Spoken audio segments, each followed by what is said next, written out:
International community Hindustan को तकलीफ देगा? हमारे लिए, मुसलमानों के लिए? आप समझते हैं हिंदुस्तान को इंटरनेशनल? डेफिनेटली भारत इस टाइम इकोनॉमिक रीजंस की वजह से, स्ट्रेटेजिक रीजंस की वजह से दुनिया के का अनोखा लाडला भारत से दोस्ती करने के लिए हर पैतरे को आजमा रहा और अब बार बार भारत का नाम लेकर उसका गुणगान। लेकिन ये वही चीन है जो भारत पर हमेशा पीठ के पीछे से वार करता है। लेकिन देखना तो ये होगा कि क्या पीएम मोदी की जिनपिंग से मुलाकात होती है। कि दुनिया अब ये कहना शुरू हो गई कि मोदी का जो यार नहीं वो गद्दार है। यानी दुनिया ने ये कहना शुरू कर दिया कि मोदी का जो यार नहीं वो गद्दार है, क्योंकि पूरी दुनिया चाहती है हमारे हमसाया मुल्क भारत के वजीर आजम से काम चल रहा है। क्या चाइना कहीं रोका जा रहा है, कर्टेल किया जा रहा है, या इंडिया चाइना ट्रेड वॉर दिख रही है आपको? देखिए रोहित भाई, ट्रेड वॉर दिख नहीं रही। ट्रेड वॉर तो ऑलरेडी शुरू हो चुकी है, 2020 में ही शुरू कर दी थी हमने। जैसे ही कोविड हुआ और उसके बाद गलवान हुआ है, हमने स्क्रू टाइट करना शुरू हो गए हैं। और वो अजीत डोवल साहब वहां पे बैठे हुए हैं, हमारा बिलावल जो है, हालांकि तुहानू पता जहाज तो कोल ही हुंदा है, वो तो तैयार बैठा हुंदा है किसी ले कोई गल होवे तो मैं टोर मुल्क को बाहर। वो इंजन बिलावल साहब के जहाज का इंजन तो बंद करते ही नहीं ना, वो तो स्टार्ट ही रहता है। लेकिन मसला चीमा साहब ये है होगा, ब्रिक्स दुनिया का बहुत बड़ा एक मतलब बड़ी बड़ी कंट्रीज में ऐड है। आपको पता है साउथ अफ्रीका में होने वाला है ब्रिक्स के बारे में आप जानते होंगे। ब्राज़ील, इंडिया, रशिया, चाइना और करंट लेटेस्ट जो इसमें ज्वाइन हुआ है वो साउथ अफ्रीका है।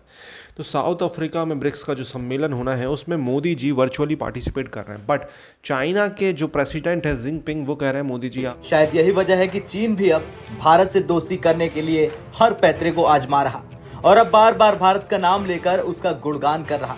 अब इस बार चीन ने कह दिया कि ब्रिक्स शिखर सम्मेलन में पश्चिमी मीडिया फूट डालने की पूरी कोशिश कर रही। अब देखा जाए तो चीन का इशारा भारत की तरफ था, क्योंकि भारतीय विदेश मंत्रालय ने ब्रिक्स के विस्तार पर नाराजगी के दावों को खारिज कर दिया था।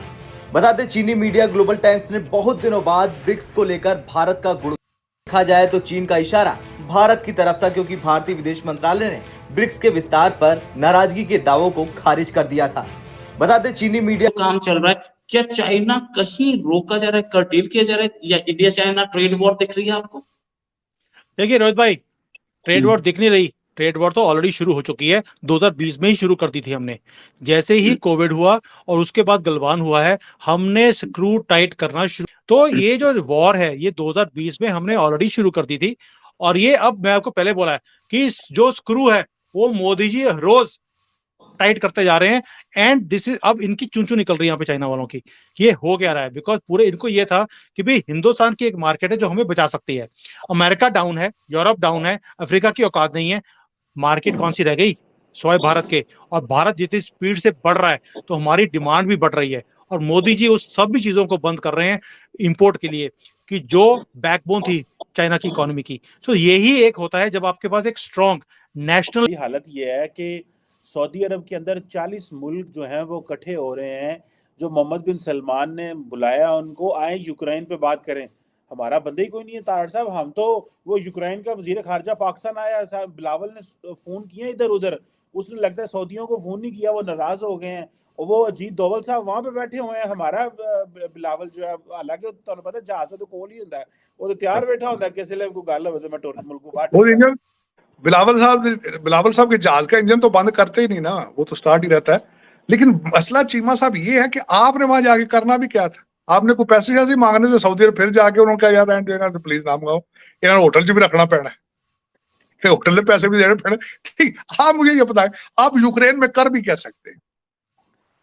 आप किसी दुनिया के प्लेटफॉर्म, किसी प्लेटफॉर्म पे आप क्या कंट्रीब्यूट कर सकते हैं? ये मेरा क्वेश्चन मार्क है। भारत के साथ भारत जिस तरह की एक जाइंट इकोनॉमी बनती जा रही, इंटरनेशनल कम्युनिटी हिंदुस्तान को तकलीफ देगा? हमारे लिए, मुसलमानों के लिए? आप समझते हैं हिंदुस्तान को इंटरनेशनल कम्युनिटी तकलीफ देगी जब उनका ट्रेड है इतना, उनके इन्वेस्टमेंट्स हैं इतना? क्या बात कर रही हैं बीबी, खुदा के लिए भूल जाएं। ये एक नया दुनिया बन रहा है, ये आप देखेंगे कि हिंदुस्तान क्या क्या नहीं आते हैं।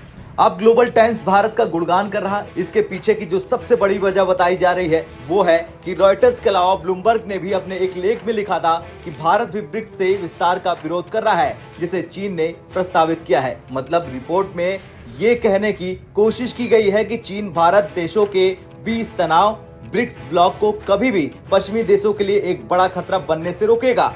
लेकिन दूसरी तरफ चीन इसलिए भी खुश है क्योंकि भारत के विदेश मंत्रालय के प्रवक्ता अरिंदम बागची ने कुछ मीडिया में चल रही निराधार अटकलों और असत्य रिपोर्टों की निंदा की कि देश ब्रिक्स विस्तार के खिलाफ है। उन्होंने कहा कि हमने कुछ निराधार अटकलें देखी कि भारत को ब्रिक्स विस्तार के खिलाफ आपत्ति है, ये बिल्कुल सच नहीं है। तो वहीं इन सब खबरों के बीच बताया जा रहा है कि पीएम मोदी ब्रिक्स शिखर सम्मेलन में शामिल होने के लिए दक्षिण अफ्रीका की यात्रा करेंगे। ट्रस्ट फैक्टर कम है चाइना के ऊपर, इसलिए ऑर्डर्स भी नहीं आ रहे। ऊपर से मोदी जी, उन्होंने ऐसी रीढ़ की हड्डी के ऊपर लात मारी है इनके कि ये खड़े नहीं हो पा रहे। सारी इंडस्ट्री तो वो इंडिया में लेके आने की बात करते हैं कि मैं भारत में पूरी इंडस्ट्रीज ले आऊंगा। अभी इन्होंने इनके लैपटॉप भी बंद कर दिए, ऑल इन वन पीसी बंद कर दिए, मोबाइल बंद कर दिए। भी वो तो स्क्रू टाइट करते जा रहे हैं कि मैं छोड़ूंगा नहीं इनको, भी बिना युद्ध किए ही इनको हराना है। तो कहीं ना कहीं इफेक्ट सकते हैं। आप अफगानिस्तान के जिसके पीछे आपने अपना मुल्क तबाह कर लिया है, पूरे का पूरा, बार बार कहा जाता है 80,000 बंदों की कुर्बानी दी, 80,000 शहीद। जब वो भी आपसे सलाम लेकर राजी नहीं है तो आप कर भी कैसे, दुनिया को क्या दे? उसमें भी आप फेल हो गए हैं। प्रोजेक्ट अफगानिस्तान में भी आप फेल हैं, तो सऊदी अरब आपने क्या करना जाके?